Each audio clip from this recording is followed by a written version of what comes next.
করে? তো কিভাবে করে? কেন তুমি জানো না কিভাবে করে? না। আমি শিখাই দিব কিভাবে করে। শিখাও। আসলেই? হুম। সিরিয়াসলি? হ্যাঁ।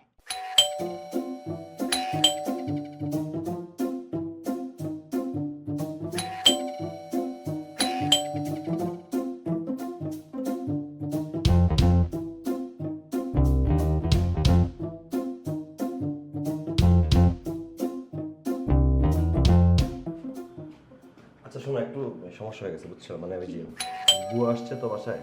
তো তো মানে তুমি যদি একটু 5টা মিনিটের জন্য বাথরুমে থাকতে আর কি, মানে বুয়া আসছে তো আমি বাথরুমে যাবো কেন? না মানে এই বুয়াটা হচ্ছে আমার আম্মু ঠিক করে